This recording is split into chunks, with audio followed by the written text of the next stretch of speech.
Today we're going to take a look at the work of Irving Penn, who was one of the more significant editorial photographers of the 20th century. Now, to me, there are two very important things about Penn's work. First of all, you have a photographer who was equally comfortable in both the commercial world and the fine art world. A lot of the images that we're going to look at today were originally created as magazine spreads, and today we see them on the walls of art galleries and museums. I think that's very significant because there aren't a lot of artists who are able to cross that bridge.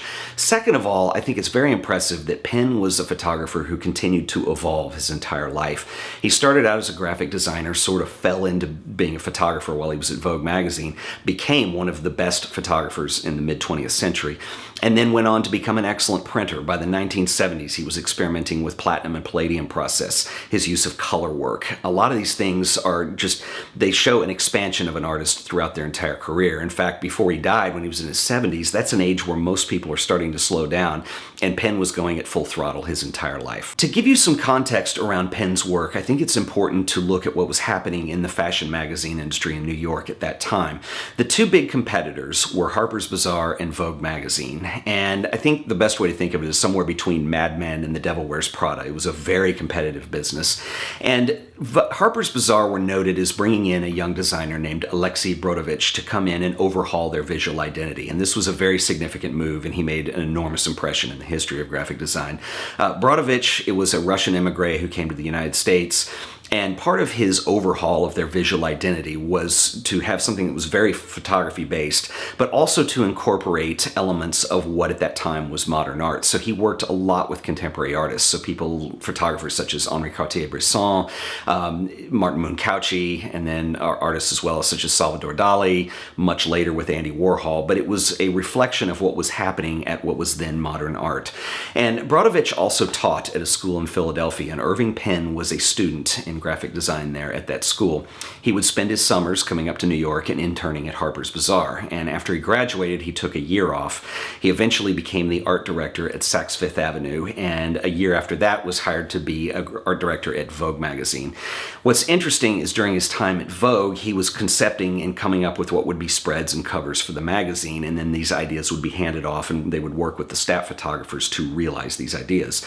And what was interesting is he was working for Alexander Lieberman at that time, and at some point Lieberman said, well, why don't you just start making your own photographs? You're coming up with the ideas. And so they set up a studio with an 8x10 camera and gave him some assistance, and he became a photographer, and he became quite good at it, and eventually this is what he became known for. Irving Penn tended to work in two genres. He did portraits and still lifes, and this is really what he was known for.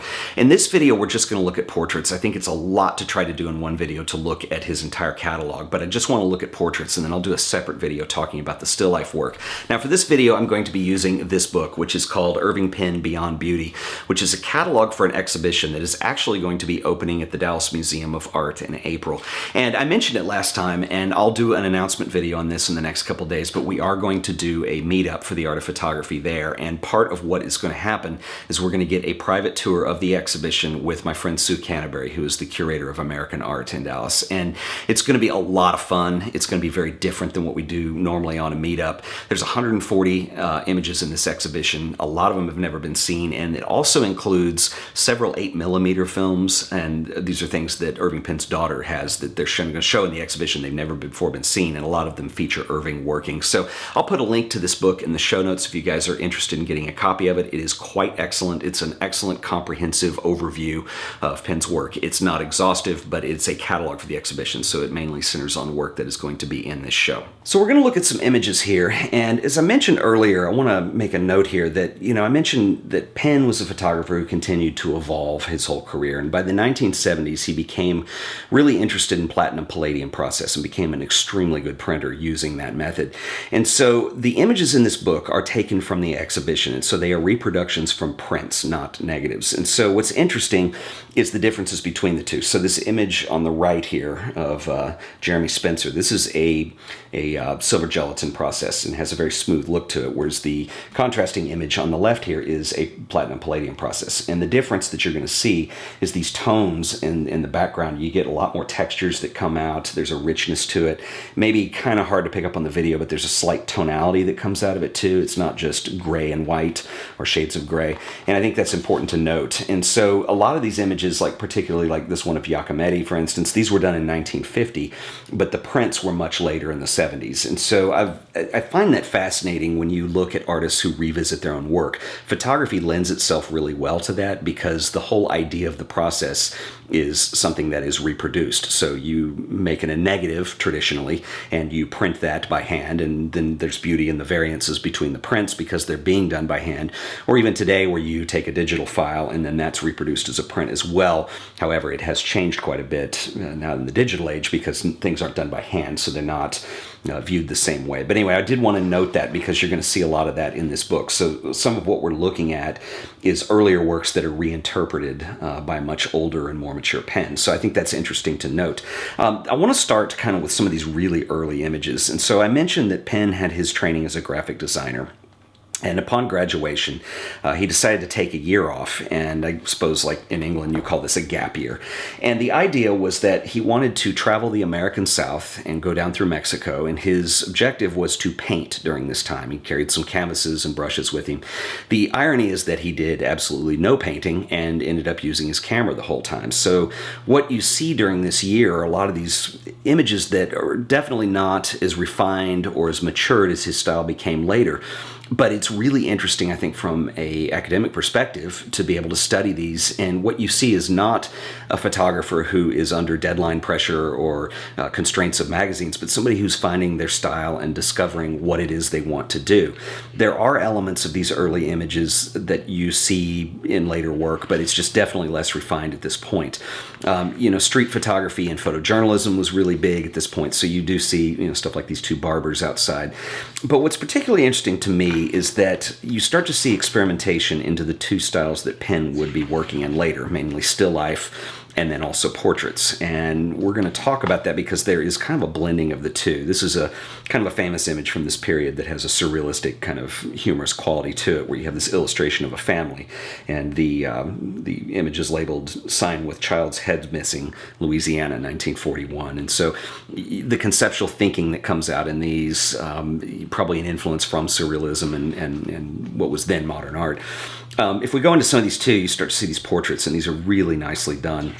And particularly this one, where you start to see Penn bring into question, what makes a portrait? How do you bring someone's personality out? How do you take a portrait? And one thing I want to note in here too is this kid is standing next to a corner here, which is inverted, and this comes back in his later work. And I don't know if this particular image influence that in any way, but we're going to see that in a second. I think that is definitely worth noting. So once Penn starts taking photographs when he's working for Vogue, some of these early portraits that I want to talk about, this is not super early, but this is 1946, this one on the left, and sorry about the glare. This is labeled Mr. and Mrs. Henri Cartier-Bresson. This is Cartier-Bresson with his first wife, who was a Javanese dancer, and they married in, I think, 1937 or so. Anyway, but what we see is a portrait that's made of the husband and wife, and elements of their culture and personality are included in the portrait. Bresson is holding a camera slightly below his belt, and his wife obviously in her traditional dance costume, and then this pattern that they're photographed against. So it does have the minimal qualities that we get from Penn's work, from the studio stuff that he did, but at the same time, it's a direction that he didn't really continue to go into. You see Arnold Newman doing this later with the environmental portrait. But I think that's particularly interesting. The other thing that's worth noting too is I mentioned Penn works in still life and portraits, and in some cases you start to see those elements cross and combine. And so some of these portraits combine elements of having these past master types of still lifes, like this woman with the cantaloupe and butterflies and accessories for fashion. We see that a lot. Here's another kind of quasi-environmental portrait. This is John Cage, who was an avant-garde composer who most notably wrote pieces for what he called prepared piano. So he would jam screws and erasers and various things in the keys and then write music using those with this altered piano, which is quite interesting. Then I want to talk about the corner portraits, and you're going to see one of them here. And I don't know exactly when this started, but at some point there were basically hinged, I guess it was 2 pieces of drywall or something that were in Penn's studio, and he began to photograph subjects against that corner. And what's interesting is Penn shot a lot of celebrities. So in contrast to a lot of the photojournalism work, or even a lot of the work that was being done at Harper's Bazaar, where everything was on set, on location, there was usually a vibrancy with the models or the celebrities they were using, showing them, kind of an everyday life setup, so to speak. Penn went the opposite direction and had a very casual approach, but still very beautiful approach to his pictures. So he started putting people in this corner. And there was another prop that he had too, which was this wadded up carpet. And he would have people sit here. And so you see these wonderful portraits here, Salvador Dali. But as Penn says, what happened was you strip away all of the extra stuff that comes with being a celebrity, and you're left only with that person and then what they can do with an object that is, to be honest, quite uncomfortable. So this one kind of combines that corner idea with the piece of carpet that they're sitting on. But you see different people that look different when they're put in this particular position, and I think this is really interesting. Like, how does a dancer interpret this? And so Penn's feeling was that you drew more of the personality out of the person sitting when you approach it from this direction, kind of this no-frills setup to portrait photography that is also consistent from photo shoot to photo shoot. So it's really quite interesting because you don't see really anybody do that these days. This was reinterpreted into a large group portrait, which you saw a lot of during that era. You don't see as much anymore, but this is a New York theatrical producers group from 1947, and so there's 2 shots here. This was the lighting setup and test shot, and then the next day when they shot the group shot. But they were all done famously on the idea of the folded up carpet too, which I think is quite interesting. Moving up a little bit, Penn's style starts to evolve, and I think this is where it gets particularly interesting. Penn loved working and shot a lot, and he was on a photo shoot down in Cusco, which is in Peru. It was in December, and there was a shot for Vogue magazine. And after the shot was over, all the crew basically went home for the holidays, and Penn stayed behind to do some personal work. And he and his assistant shot these images in Peru, and I think these are absolutely gorgeous. There's a cultural element that comes out of them. This is obviously a beautiful platinum palladium print of this. This is a behind-the-scenes shot of Penn working on this shot with these 2 children. But using just the basic tile and then a simple backdrop, and again really trying to get those personalities to come out. The still life aspect does come out, I suppose, because you have a table in this shot and there are various props in different places, but it's a more mature style.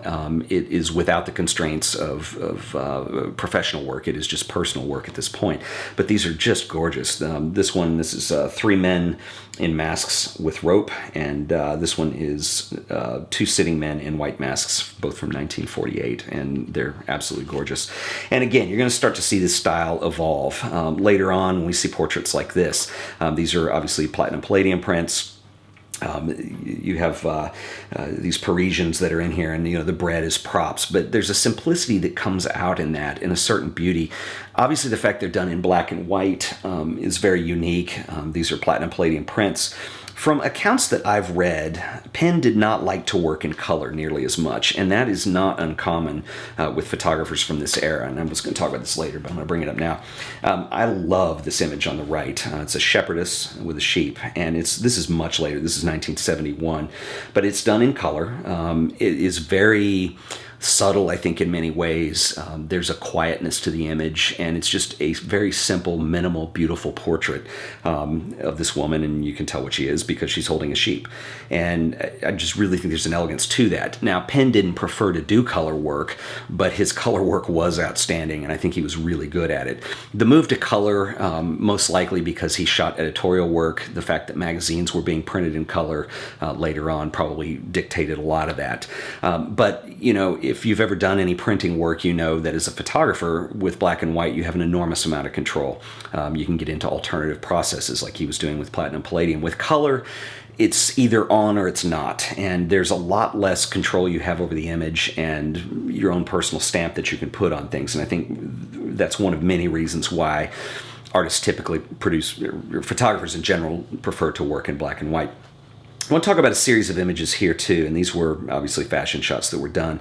But there was a period where Penn, this is kind of one thing he did, was kind of use this sense of metaphor in the image. And I remember this is somebody with a design background, so that conceptual thinking that goes into things. And the metaphor here is using women and birds is kind of the metaphor. And you see this repeated throughout a great deal of work here. Here's another shot, and it's just a simple hand, but you almost start to see this figure of a bird coming through this one's really quite obvious, where the way she's holding this hood almost looks like a beak. It's an absolutely beautiful shot. And this is much later. This is 1990, so this was a more mature and refined Penn, but still using that sense of metaphor and still using that conceptual thinking that goes into the picture. For instance, this corner shot with Truman Capote, I mean, you've stripped everything away except this awkward chair that he's propped up against, and he's leaning up against the wall, and there's even kind of an element of psychology that starts coming into play with some of these images. And finally, I want to end on this shot, and this is from 1986, so this is much later, but I probably don't need to point out who this is a portrait of,